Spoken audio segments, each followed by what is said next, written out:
कारण आं ना बेफार खालामनो खोब सुबिदा मोनबाय दंमोन आरो ओमफ्राय आगोलबो एफा एनै खालामबोबाय थादो ना बेफारखौ खिन्थु बेफोरबायदि सुबिदाखौ मोनाखै आरो दा बेबायदि सुबिदा मोननायखाय आं जोबोद गोजोननाय मोनदों आरो नोंथांनि आंनि बेफाराव बेफार खालामनायाव दा बेफोर माला माने मदद होगोन आरो आं बेफारा जादों ना मालाबा नाखौबो फानजोबनो हाया जायो बेखायनो बरफ सरफ होनानैबाबो सानसे बा साननै लाखिनानै नाखौ आं फाननो हागोन आरो आं बिदिखौनो सानबाय दं आरो सरकारखौ दा जोंनि बिटिसि सरकारनिफ्राय साइकेलखौ होनायनि थाखाय बा बक्सखौ होनायनि थाखाय जोबोद गोजोननाय मोनदों आरो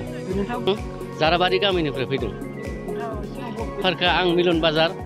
बेनिफ्राय गुदलिगाव मिलन बाजाराव खालायो बेनिफ्राय गेजेर गेजेर दुमनि लाङो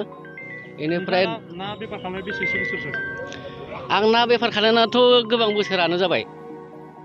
माने बिदिनो सोलिबाय दं आरो इसे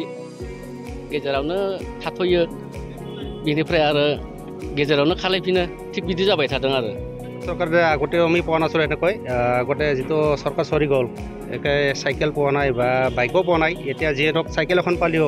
মাছ বেপাৰ কৰি খাব পাৰিম ভাল লাগিছে যিয়ে নহওক এটা কেনেধৰণৰ উৎসাহ হ'ব ভাল লাগিছে মনটো ভাল লাগিছে নিশ্চয় কামৰ প্ৰতি বেছি আগবাঢ়িব কাম আগবাঢ়িবতো চাইকেল এখন পালে বক্স পাইছোঁ এতিয়া কামবোৰ আগবাঢ়িব অলপ হ'লেও নিশ্চয় ভাল লাগিছে চৰকাৰখনক কি আহ্বান জনাব এনেধৰণে দি থাকিব ক'বনে দিটো থাকিব লাগিব দিও চৰকাৰে দি আছে ধৰি লওক আমি গ্ৰহণ কৰিব পৰা নাই নিশ্চয় দিটো আছে হয়তো সময় সুযোগ মিলা নাছিল বা ভাগত পোৱা নাছিলোঁ এতিয়া পাইছোঁ ভাল লাগিছে